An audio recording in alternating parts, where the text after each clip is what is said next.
दोस्तों, आप अपने घर के चारों ओर देखेंगे तो आपको ऐसे कई उपकरण दिखाई देंगे जिनमें इलेक्ट्रिक मोटर लगे हैं, जैसे कि बच्चों के खेलने के खिलौने, table fan, toothbrush, hair dryer और इलेक्ट्रिक कटिंग चाकू।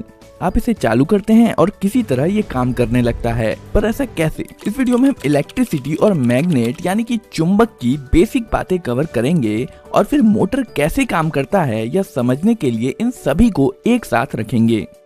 आइए सर्किट से शुरू करते हैं। हमारे पास एक बैटरी है, कुछ वायर है और एक ऐसा उपकरण है जो बिजली का उपयोग कर सकता है, जैसे कि एक लाइट बल्ब। इलेक्ट्रिसिटी सर्किट में फ्लो होती रहती है, लेकिन जैसे ही तार टूट जाता है इलेक्ट्रिसिटी बहना बंद हो जाती है और लाइट बल्ब बुझ जाता है। क्योंकि अगर हम चाहते हैं कि सर्किट काम करे तो बस आप इतना याद रखिए कि सर्किट का रास्ता पूरा होना जरूरी है, और जरूरत पड़ने पर सर्किट के रास्ते को तोड़ने या जोड़ने के लिए हम स्विच का इस्तेमाल करते हैं। तार से बिजली बह रही है, इसे कन्वेंशनल फ्लो कहा जाता है। अगर हम बैटरी को बाहर निकालते हैं और उसे पलट देते हैं तो करंट दूसरी तरफ से बहने लगेगा। हालांकि लाइट बल्ब अभी भी काम करेगा, लेकिन कुछ डिवाइस ऐसे भी हैं जो करंट के प्रवाह के आधार पर अलग तरह से काम करेंगे। ये थे सर्किट के कुछ बेसिक प्रिंसिपल। अब हम आते हैं मैग्नेट पर। इसमें एक नॉर्थ पोल और एक साउथ पोल है और यह मैग्नेटिक मेटल्स को खींचता है, जैसे कि ये पेपर क्लिप। यदि आप दूसरे मैग्नेट को इसकी तरफ लाएंगे तो विपरीत पोल अट्रैक्ट होंगे और सेम पोल रिपेल होंगे। जरूरी नहीं कि मैग्नेट इसी शेप का हो। उदाहरण के लिए कुछ मैग्नेट ज्यादा फ्लैट हो सकते हैं, जैसे कि ये मैग्नेट। इन मैग्नेट्स को परमानेंट मैग्नेट्स कहा जाता है, क्योंकि यह मैग्नेट्स हमेशा काम करते हैं। आप इन्हें बंद या चालू नहीं कर सकते। यह कई छोटे छोटे मैग्नेटिक डोमेन से बना होता है जो एक ही दिशा में रहते हैं, लेकिन आगे हम ऐसा मैग्नेट भी देखेंगे जिसमें हमेशा ऐसा नहीं होता है। अब हम एक परमानेंट मैग्नेट लेंगे और बीच में एक छेद करेंगे और इसे एक ऐसे रॉड पर रखेंगे जहां पर यह आसानी से घूम सके। इसके साइड में एक दूसरा मैग्नेट लाने पर हम देखेंगे कि रॉड पर रखा मैग्नेट तुरंत घूमना शुरू कर देगा, जब तक कि दोनों मैग्नेट्स के विपरीत पोल आमने सामने नहीं आ जाते हैं। अब अगर साइड वाले मैग्नेट को उलट दें तो सेम पोल आमने सामने आ जाएंगे और एक दूसरे को रिपेल करेंगे, और विपरीत पोल एक दूसरे को अट्रैक्ट करेंगे। अब अगर हम साइड मैग्नेट को बार बार उल्टा करते रहेंगे तो हमारा घूमने वाला मैग्नेट घूमता रहेगा। अभी के लिए बस ये घूमने वाला कॉन्सेप्ट याद रखिए, हम इस पर जल्द ही वापस आएंगे। यहाँ पर एक मेटेलिक बोल्ट है जो मैग्नेट नहीं है। असल में यह मैग्नेटिक डोमेन से तो बना है, लेकिन इसके मैग्नेटिक डोमेन विभिन्न दिशाओं में है। चलिए अब इस बोल्ट पर तार को कई बार लपेटते हैं और एक सर्किट बनाते हैं।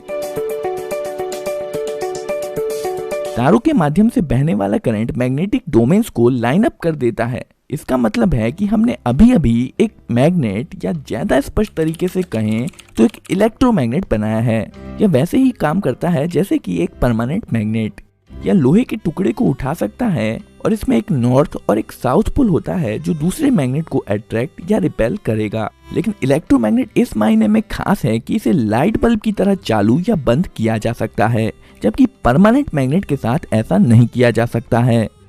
अब अगर हम बैटरी को पलट दें तो इलेक्ट्रिक करंट जो पहले इस तरफ से बह रहा था वो दूसरी तरफ से बहने लगेगा। इससे मैग्नेट के पोल्स बदल जाएंगे, नॉर्थ साउथ हो जाएगा और साउथ नॉर्थ हो जाएगा। इसे इलेक्ट्रोमैग्नेट की पोलैरिटी का बदलना कहते हैं। पर ऐसा करने का ज्यादा आसान तरीका बैटरी को पलटने की बजाय केवल तारों को पलटना है। आइए अब हम अपने घूमने वाले मैग्नेट पर वापस आते हैं। इस बार हम घूमने वाले मैग्नेट की जगह पर इलेक्ट्रोमैग्नेट रख देंगे। अब जैसे ही हम इसमें वायर जोड़ेंगे इलेक्ट्रोमैग्नेट चालू हो जाएगा और साइड मैग्नेट के पोल्स के अनुसार अपने आप को अलाइन कर लेगा। पर ये जो इलेक्ट्रोमैग्नेट के साथ वायर जुड़े हैं ये इसे फ्रीली नहीं घूमने देंगे। पर यहाँ पर जो ध्यान देने वाली बात है वो है इलेक्ट्रोमैग्नेट के घूमने का कॉन्सेप्ट। अब अगर हम तारों को आपस में बदल दें तो इलेक्ट्रोमैग्नेट के पोल्स बदल जाएंगे। सेम पोल रिपेल करेंगे और विपरीत पोल अट्रैक्ट करेंगे, जिसके कारण इलेक्ट्रोमैग्नेट घूम जाएगा। तारों को फिर से बदल दीजिए और इलेक्ट्रोमैग्नेट की पोलैरिटी फिर से बदल जाएगी, और एक बार फिर सेम पोल रिपेल करेंगे और विपरीत पोल अट्रैक्ट करेंगे और इलेक्ट्रोमैग्नेट फिर से घूम जाएगा। यदि हम इसी प्रकार पोलैरिटी बदलते जाएं तो इलेक्ट्रोमैग्नेट लगातार घूमता रहेगा। हम इसे ज्यादा पावरफुल बनाने के लिए दूसरी तरफ एक और परमानेंट मैग्नेट लगा सकते हैं। ध्यान दें कि इस वाले मैग्नेट का साउथ पोल सेंटर की तरफ है और इस मैग्नेट का नॉर्थ पोल सेंटर की तरफ है। इस प्रकार साइड में लगे हुए मैग्नेट्स के तालमेल से बीच वाला मैग्नेट घूमता रहता है। यहाँ पर जो हमने देखा वह इलेक्ट्रिक मोटर का बहुत ही साधारण रूप है। इसे उपयोगी बनाने के लिए हमें इसमें कुछ सुधार करने होंगे। दो साइड मैग्नेट्स को हटाकर ज्यादा पावरफुल कर्व्ड मैग्नेट्स लगाए जा सकते हैं और वायर लपेटे हुए बोल्ट की बजाय हम मेटल लूप का इस्तेमाल करेंगे जिसे आर्मेचर कहते हैं। वायर जोड़िए और हमारा सर्किट कंप्लीट है। इस बार आप इलेक्ट्रोमैग्नेट को फ्लैट मान सकते हैं जिसका साउथ पोल ऊपर की तरफ है और नॉर्थ पोल नीचे की तरफ। अब आर्मेचर तब तक घूमेगा जब तक कि विपरीत पोल एक दूसरे के सामने नहीं आ जाते हैं। हम चाहे तो पहले की तरह ही वायर के छोरों को बदलकर इलेक्ट्रोमैग्नेट्स का घूमना जारी रख सकते हैं, लेकिन यहाँ बैठकर इस वायर को स्विच करते रहना बेहद मुश्किल काम है और इस मुश्किल काम को आसान बनाने के लिए हमें आर्मेचर में कुछ जोड़ने की जरूरत है जिसे कम्यूटेटर कहा जाता है। यह एक रिंग है जिसमें दो गैप्स हैं और ये आर्मेचर के साथ घूमेगा। इसमें सर्किट कनेक्ट करने के लिए इसके साइड में दो ब्रशेस जोड़े जाते हैं।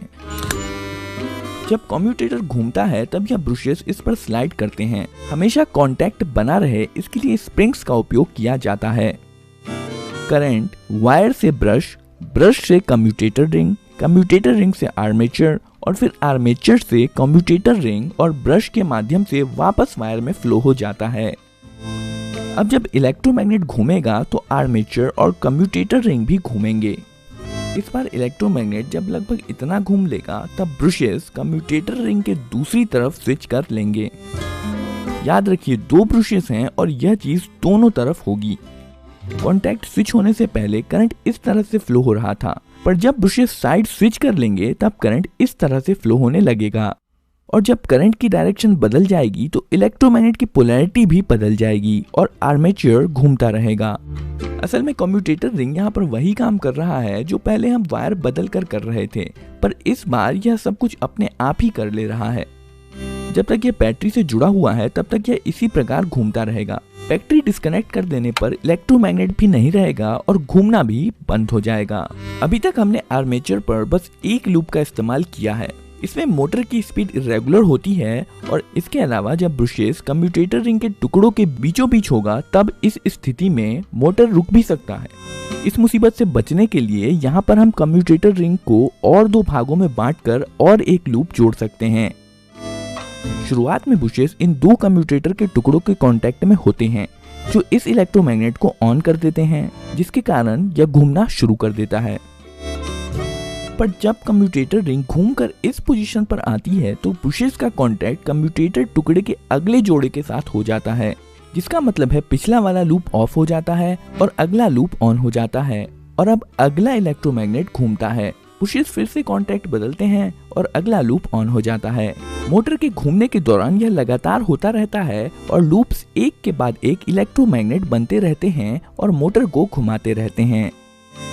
कुछ इलेक्ट्रिक मोटर के आर्मेचर में कई लूप्स जोड़े जाते हैं जिससे मोटर स्मूथली चलता रहता है। आर्मेचर के घूमने से जो घूमने वाला बल पैदा होता है उसे टॉर्क कहते हैं। ज्यादा टॉर्क का मतलब है मोटर की ज्यादा स्पीड। मोटर का टॉर्क बढ़ाने के लिए हम कुछ चीजें कर सकते हैं, जैसे ज्यादा वायर होने से इलेक्ट्रोमैग्नेट ज्यादा पावरफुल होता है। उदाहरण के लिए अगर बोल्ट पर ज्यादा वायर लपेटा जाए तो पावरफुल इलेक्ट्रोमैग्नेट बनेगा। आर्मेचर लूप्स भी बहुत सारे वायर से बने होते हैं, जिसका मतलब है मोटर में ज्यादा पावरफुल इलेक्ट्रोमैग्नेट होगा और मोटर भी ज्यादा स्पीड से घूमेगा। यही कारण है कि अगर आप किसी असली मोटर को खोलकर देखेंगे तो पाएंगे कि उसमें बहुत सारा वायर लपेटा हुआ होता है। ज्यादा वायर का मतलब है ज्यादा पावरफुल इलेक्ट्रोमैग्नेट। इसे पावरफुल बनाने का दूसरा तरीका है कि इसमें ज्यादा इलेक्ट्रिसिटी दी जाए। आइए हम मोटर से संबंधित और भी कुछ नाम देख लेते हैं। यहाँ पर जो पार्ट्स नहीं घूम रहा है उसे स्टेटर कहते हैं, जो कि इस केस में साइड में लगे दो परमानेंट मैग्नेट्स हैं। ये स्टेटर एक मोटर केस के अंदर फिट होता है और बीच में जो आर्मेचर है उसे रोटर भी कहते हैं। यही वो पार्ट है जो घूमता है। मोटर के बीचों बीच एक शाफ्ट लगा होता है जो मोटर के पीछे से बाहर आता है। इस वीडियो में आपने जो मोटर देखा है वह एक डीसी मोटर है। अगर आपके पास कोई उपकरण है जिसमें मूवमेंट होता है और वो बैटरी से चलता है तो ज्यादा चांसेस हैं कि उसमें डीसी मोटर ही लगा होगा। मोटर चाहे जिस भी प्रकार का हो, लेकिन अधिकांश तरह के मोटर्स रोटेटिंग मोशन बनाते हैं जिसे बाद में उपयोग अनुसार अलग अलग मोशन में बदल दिया जाता है।